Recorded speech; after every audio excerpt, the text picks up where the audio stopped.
Bisakah santri menjadi presiden biarpun tidak punya ijazah S1? Oh, enggak ada urusan, bisa. Yang penting kamu menunjukkan bahwa kamu yang pantas dan mampu jadi presiden. Ngono rek. Aku gak melok ngerusak, masa aku sing dandani, enak ya.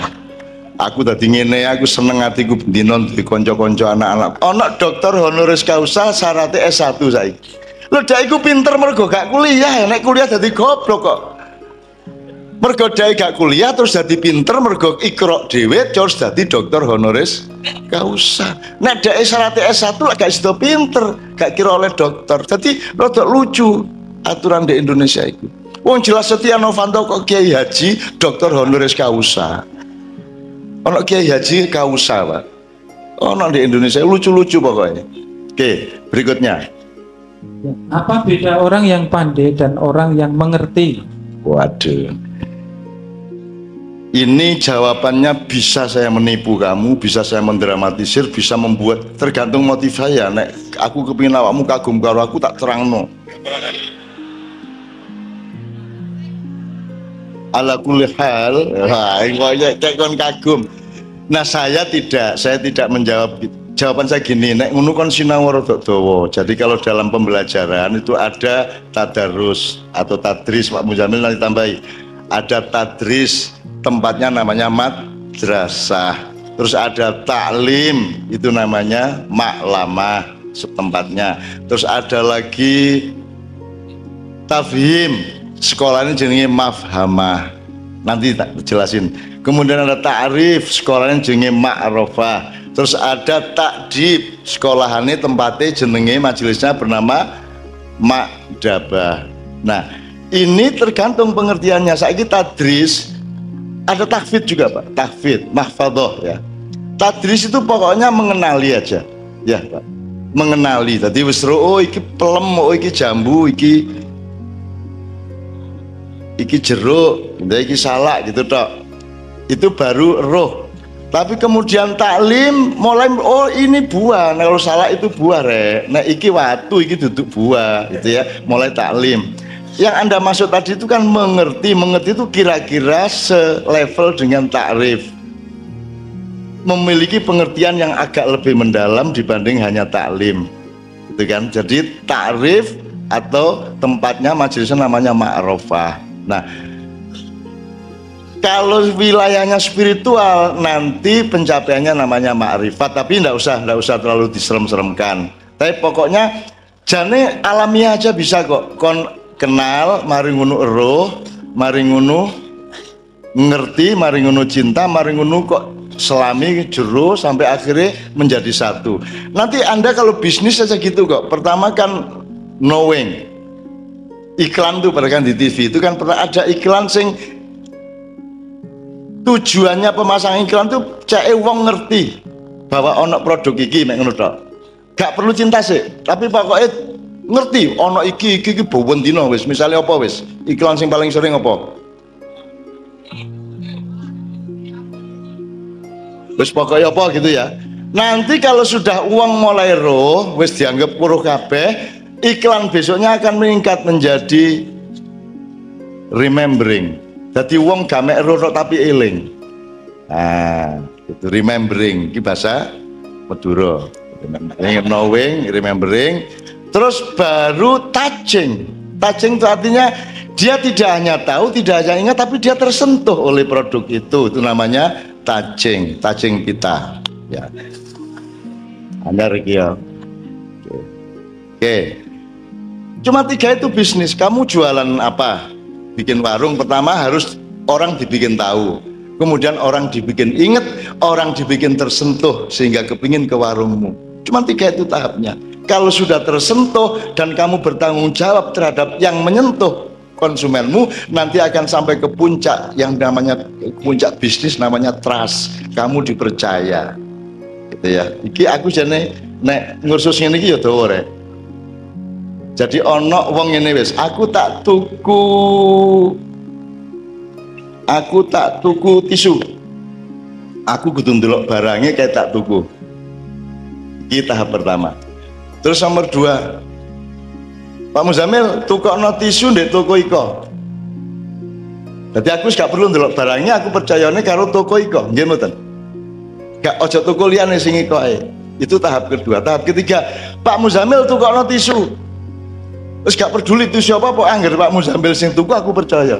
Itu namanya sudah trust. Bikinlah dirimu orang yang dipercaya oleh orang lain. Kalau kamu dipercaya oleh orang lain, maka bisnis jalan, sosialisasi jalan, aktivitas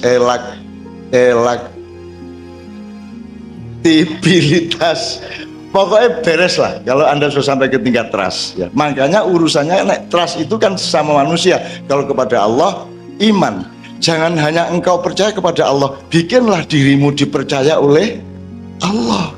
Itu lebih penting dipercaya Allah daripada engkau percaya kepada Allah. Jangan terlalu cari ridho Allah, engkau yang harus terus ridho kepada Allah, maka otomatis mendapat ridho dari Allah. Jadi kesibukannya bukan jaluk ridho, kesibukannya adalah Anda ridho terhadap apa yang Anda alami dalam hidup Anda, maka Anda insya Allah otomatis mendapat ridho dari Allah SWT. Gitu ya. Oke. Santri nek gak ridho ya apa? Kamare mek koyo ngono wong situ wong sak kamar wong piro? Jojok 50 kok, rek mosok 50. Padha lah nek karo aku biyen. Aku biyen sak kamar wong 40. Gak masalah, Oga, pokoknya sak uang ya sak ngene iki sak. Wis meja cilik terus mari ngono kloso wis ngono tok aku biyen. Ya, terus gak apa-apa lah, sak piro ae gak apa-apa, yang penting apamu ikhlas kepada apa yang harus Anda ikhlasi. Berikutnya. Ya, ini pertanyaan saya Cak Non, santri cendekiawan dalam era modern. Gini, ini salah satu usaha orang barat dan para penjajah dunia untuk membuat santri itu merasa rendah. Kalau santri desa dianggap desa durung modern gitu ya. Saya ingin katakan kepada Anda, modern dan tidak modern itu tidak menunjukkan mutu, tapi menunjukkan era. Oh, nek biyen niku era tradisional, saiki era modern. Jadi menunjukkan waktu, bukan menunjukkan mutunya.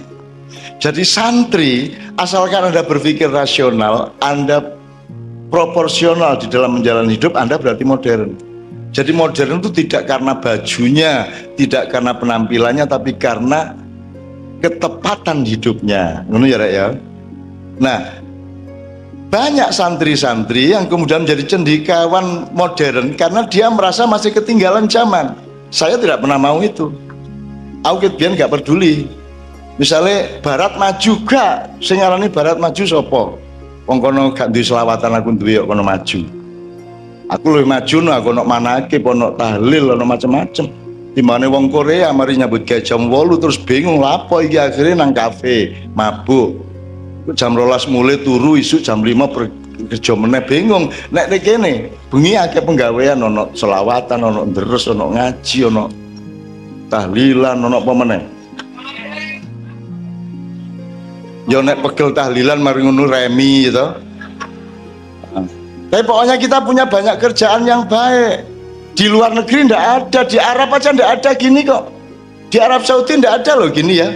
Gus ya nggak ada, nggak boleh di sana. Di Malaysia gak oleh ngene iki, di Indonesia ini surga Jannatun Naim naungaran. Wes sampai meneh sore gak masalah angger istirahat sholat, gitu? Angger sholat. Acaranya sampai esok gak masalah. Tapi di luar negeri aku sama Kiai Kanjeng ke negara manapun batasnya jam 10 bengi. Begitu lewat jam 10 bengi wes bingung sing duwe gedung, wes njaluk tambah nongkos. Di kene di tengah jalan sampai esok gak ada masalah Indonesia. Itu loh, mulane setan, malaikat, iblis seneng rene. Saking enake urip di Indonesia. Jam piro ae tuku apa ae ana nggih ta mboten?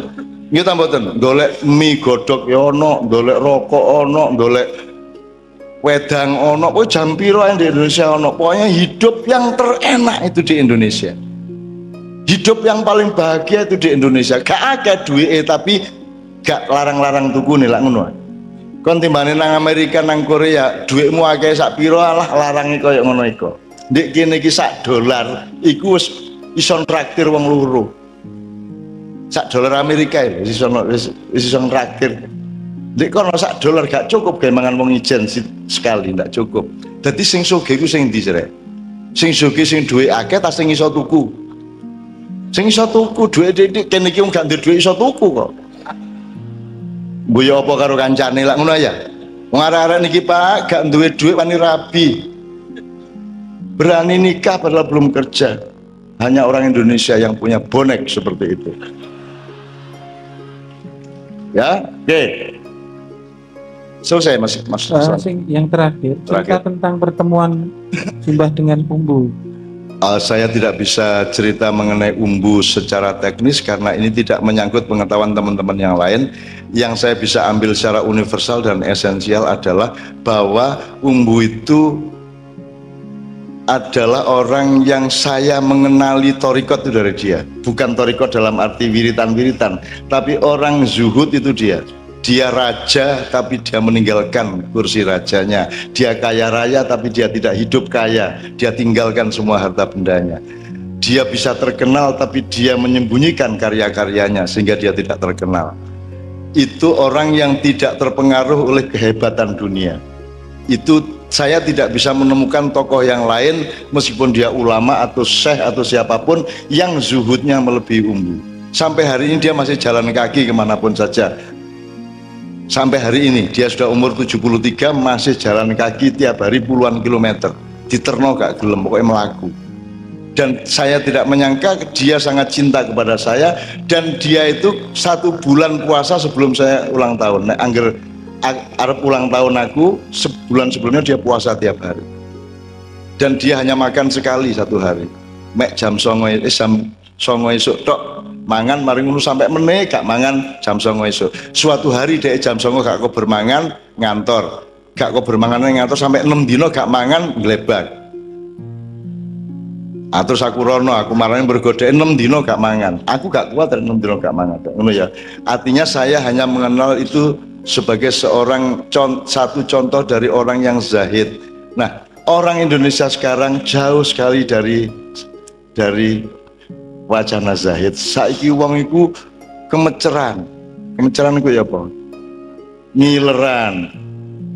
Terlalu gampang terpesona, terlalu gampang gumun, terlalu gampang kagum, terlalu gampang ngene kata, berarti ngileran ya itu ya. Jadi saya mohon santri-santri di sini dimanfaatkan sebagai sinau zuhud. Nek kon zuhud rek dahsyat uripmu meneh-meneh. Sinau di umur awakmu ku zuhud. Saya seumur Anda saya menciptakan torikot saya sendiri. Jadi torikot itu maksud saya disiplin hidup saya tidak karena siapa saja karena mencipta. Jadi saya 2 tahun selama jadi santri tidak pakai baju, hanya punya 1 baju, 1 sarung, 1 celana selama saya jadi santri. Tak dolek sing kandel sehingga 6 tahun apa jenis gak bedah. Dan aku alhamdulillah 2,5 tahun wis diusir.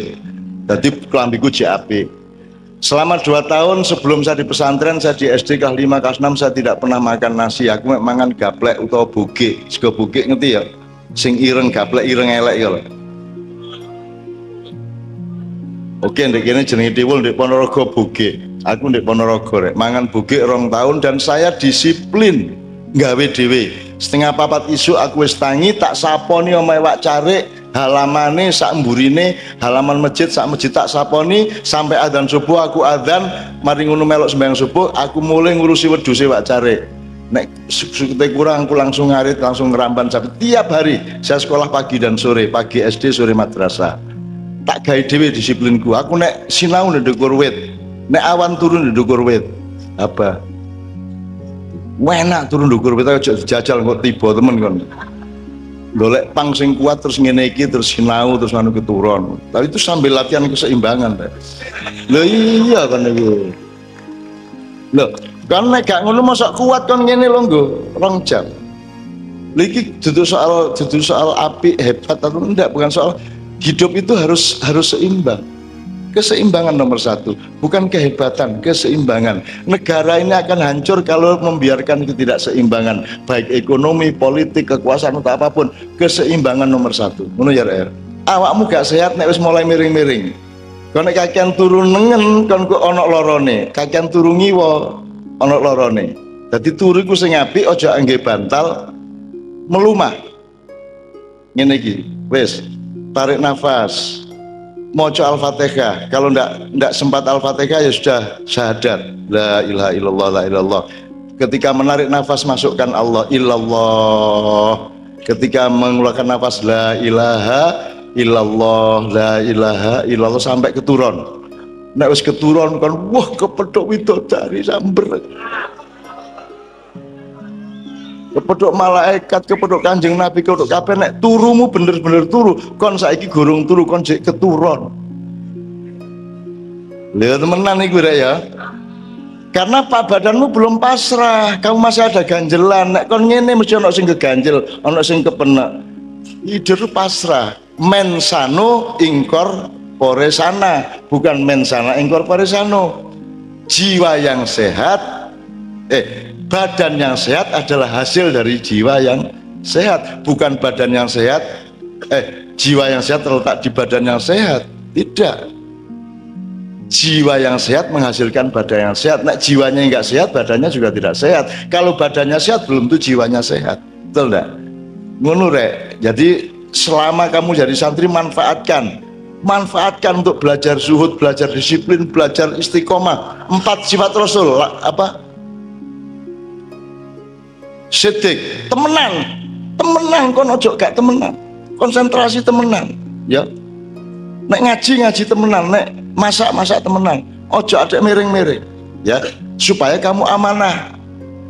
Kalau sudah terbiasa sidik amanah, kamu bisa tabligh, maka kamu akan otomatis menjadi baik perlakuanmu kepada orang lain dan orang lain kepadamu.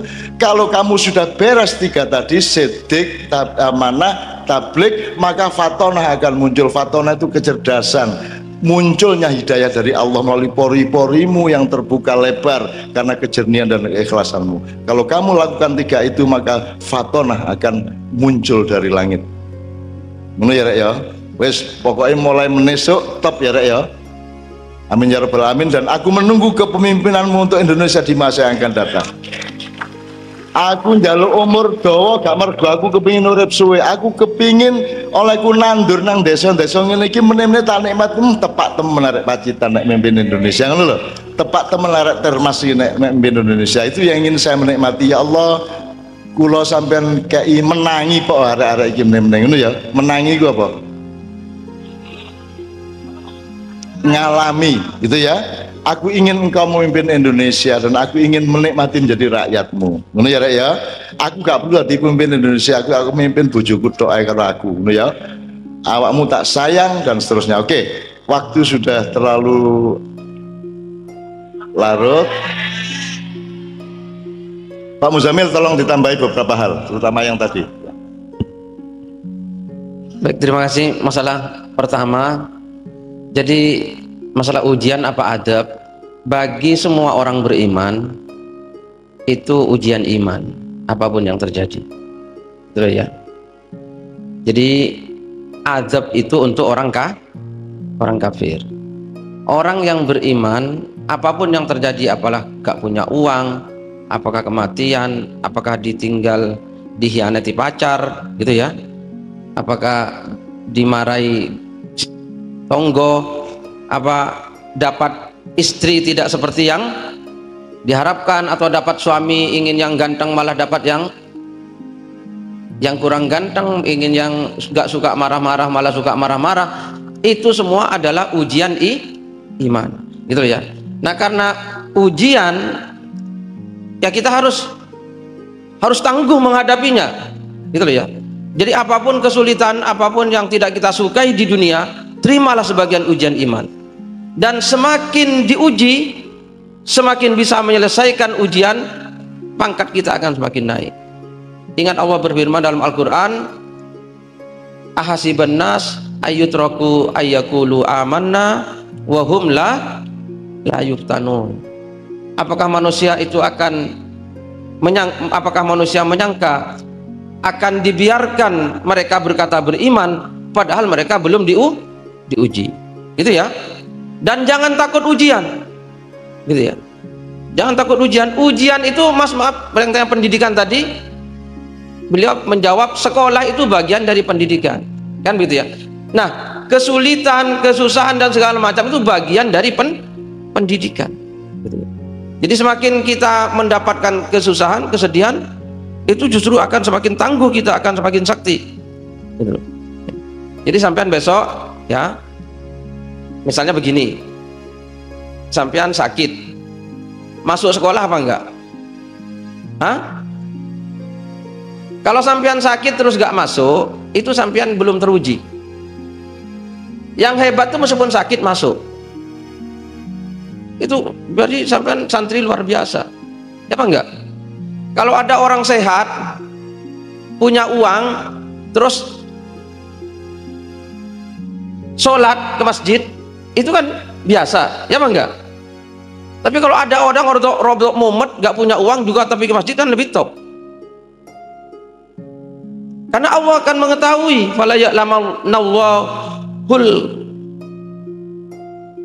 ladzina shadaku wal kadzibin wala ya'lamannallahul kadzibin. Allah ingin mengetahui siapa yang betul-betul beriman dan siapa yang dusta dengan pernyataan imannya, gitu ya. Kemudian yang terakhir, masalah pendidikan ya. Pendidikan, maaf ya, pendidikan di Indonesia ini teman-teman santri ya, sampean besok harus merubah pendidikan di Indonesia. Ayo kita rubah, santri semua harus merubah. Pendidikan di Indonesia ini tidak mungkin menghasilkan kondisi yang lebih baik daripada sekarang, gak mungkin. Coba sampean, ayo sampean kalau ujian sekarang di luar loh, bukan di pesantren, yang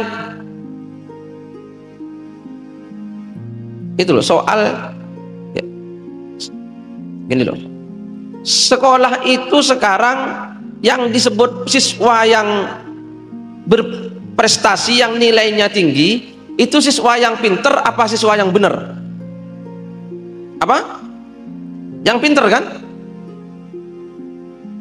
Jadi kalau ada ujian, yang penting kan ini pertanyaan misalnya 50 gitu ya, kan yang paling penting, yang paling sedikit salahnya itu nilainya yang tertinggi, dan tidak ada urusan anak ini prosesnya itu dapat seperti itu tuh dengan cara apa, kan begitu.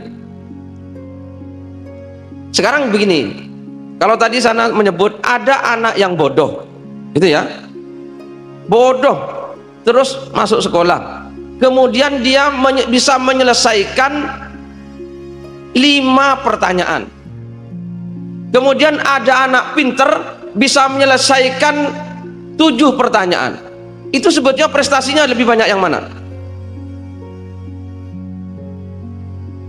Yang bodoh kan?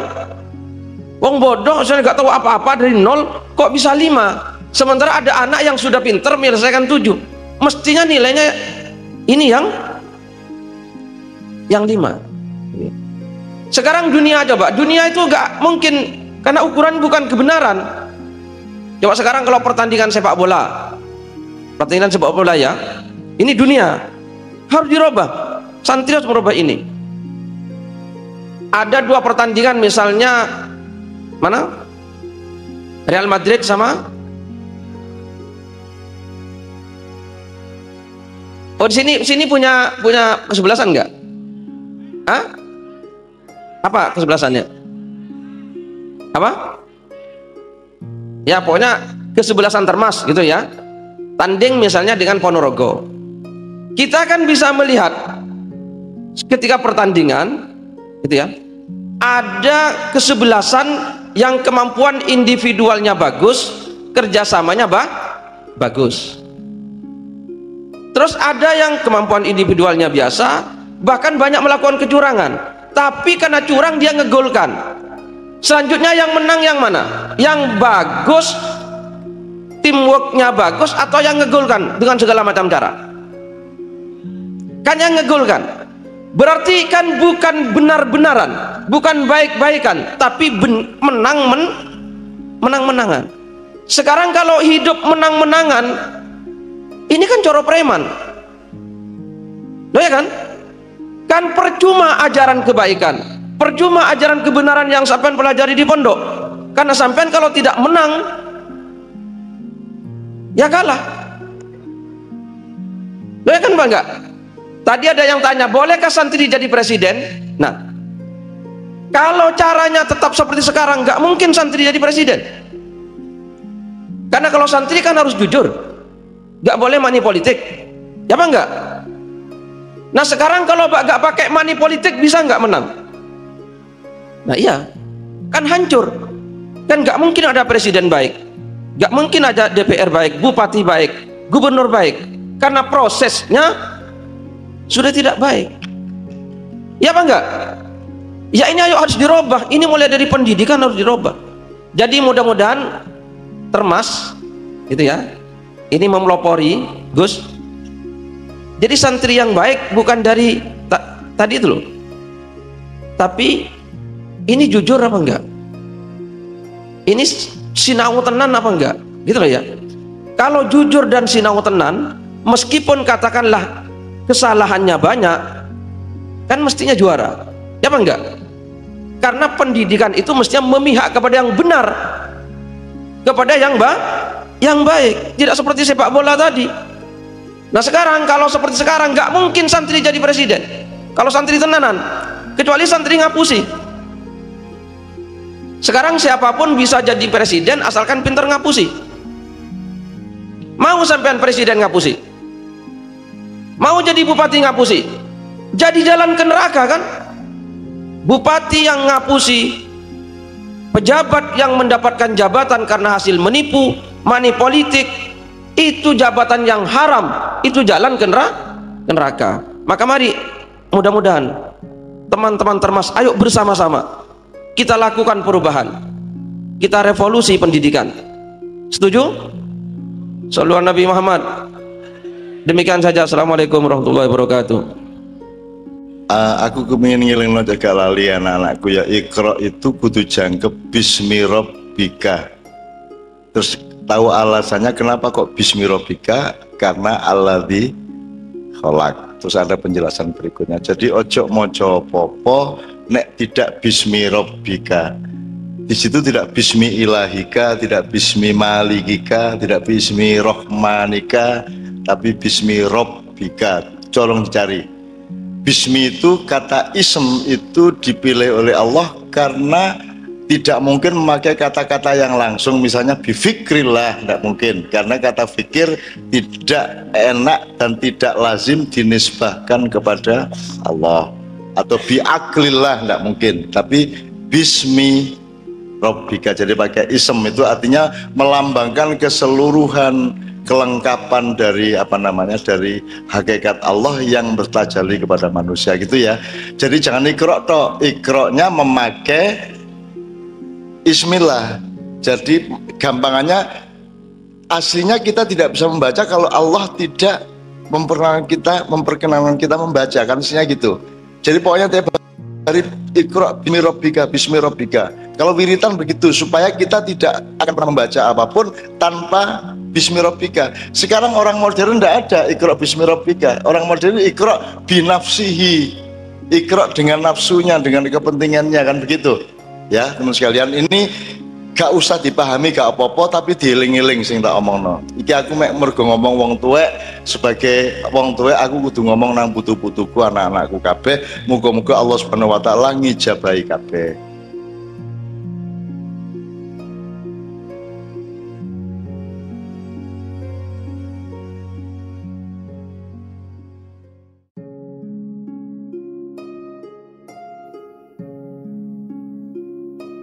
Assalamualaikum warahmatullahi wabarakatuh. Siapapun bisa jadi presiden asalkan pintar berbohong. Dalam lintasan sejarah politik Indonesia, terdapat dua kosakata yang seolah menjadi simbol stigma atau penghinaan pada masa Orde Baru, yaitu pro-rezim dan agen sistem. Dua frasa ini tidak hanya merupakan kata-kata, melainkan senjata retorika yang digunakan untuk mencemarkan reputasi dan mengisolasi individu atau kelompok tertentu, khususnya di kalangan aktivis. Pada masa Orde Baru, keduanya dianggap sebagai cap buruk yang jika melekat pada seseorang akan menjadi beban seumur hidup. Namun dengan pergantian rezim dan masuknya era kepemimpinan Jokowi, paradigma terhadap dua kosakata tersebut berubah secara drastis. Mereka yang menyandang predikat pro-rezim atau agen sistem tidak lagi mendapat penolakan dan pandangan sinis. Sebaliknya, ada kelompok aktivis dan seniman yang dengan bangga mengidentifikasi diri mereka sebagai pendukung rezim Jokowi, merasa bahwa mereka adalah agen perubahan yang positif. Pergeseran ini bagaimanapun tidak bersifat abadi. Fenomena keputusan Mahkamah Konstitusi menjadi pemicu potensi kembalinya dua kosakata tersebut ke dalam perbincangan sehari-hari. Keputusan ini membangkitkan kesadaran bahwa kekuasaan, jika tidak dijaga dengan baik, dapat dengan mudah menjadi instrumen ketidakadilan. Pro-rezim mengacu pada individu atau kelompok yang mendukung atau memihak rezim yang sedang berkuasa. Untuk memahami lebih dalam, kita perlu memahami apa itu rezim dalam konteks politik. Rezim bukan hanya merujuk pada bentuk pemerintahan, tetapi juga pada seperangkat aturan, norma budaya, dan sosial yang mengatur operasi pemerintah dan interaksinya dengan masyarakat. Jenis rezim bisa bervariasi, mulai dari otoriter hingga demokratis. Di sisi lain, agen sistem dalam konteks bisnis adalah perantara antara produsen dan konsumen. Namun, jika kita menghubungkannya dengan kecerdasan buatan, istilah ini dapat merujuk pada agen cerdas, yaitu sistem komputer yang dapat bertindak secara otomatis sesuai dengan sasaran yang diterapkan. Ketika kita berbicara tentang agen sosialisasi politik, kita melibatkan individu, kelompok atau institusi yang mempengaruhi proses sosialisasi politik. Ini termasuk keluarga, sekolah, dan peristiwa politik. Sosialisasi politik memegang peran penting dalam mencerdaskan masyarakat dan membangun partisipasi aktif dalam sistem politik. Seiring waktu, kosakata memiliki dinamika masyarakat dan politik. Pro-rezim dan agen sistem adalah contoh nyata bagaimana makna dan konotasi kata-kata dapat berubah seiring perubahan keadaan politik dan sosial. Meskipun kini mungkin meredup, namun perubahan situasi politik dapat dengan cepat membangkitkan kembali makna dan stigma yang melekat pada dua kosakata tersebut. Sejarah politik Indonesia adalah panggung di mana kosakata ini bermain dan terus berubah seiring alur perjalanan sejarah itu sendiri. Maka dari itu, lebih baik kita kembali pro rakyat dan menjadi agen suara penderitaan rakyat. Mencerminkan semangat untuk kembali mengarahkan perhatian kepada kepentingan dan kebutuhan rakyat. Melalui pendekatan ini, kita menggeser fokus dari politik yang terpusat pada rezim atau penguasa ke arah pelayanan dan representasi kepentingan rakyat. Menjadi pro rakyat artinya mendukung dan memperjuangkan kepentingan serta kesejahteraan rakyat. Ini bisa melibatkan dukungan terhadap kebijakan yang berpihak kepada lapisan masyarakat yang lebih luas dan memperjuangkan hak-hak mereka. Penting untuk memastikan bahwa suara penderitaan rakyat didengar dan diwakili dalam proses kebijakan. Menjadi agen suara penderitaan rakyat menggambarkan peran aktif dalam membawa keluh kesah dan tantangan yang dihadapi oleh rakyat kepada pusat kebijakan.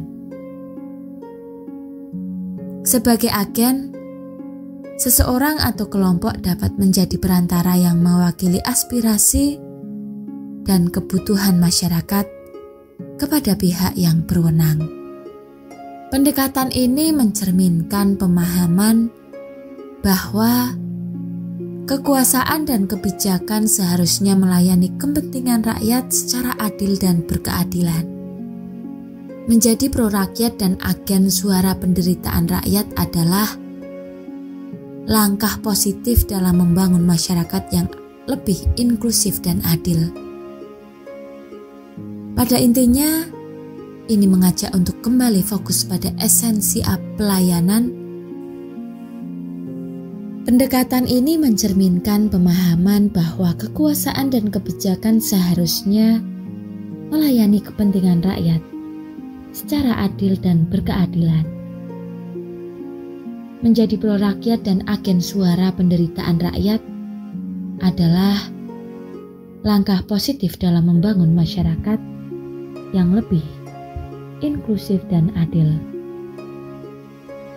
Pada intinya, ini mengajak untuk kembali fokus pada esensi pelayanan publik dan keadilan sosial. Sekian yang dapat kami sampaikan. Mohon maaf apabila terdapat kesalahan dalam penyampaian. Wassalamualaikum warahmatullahi wabarakatuh.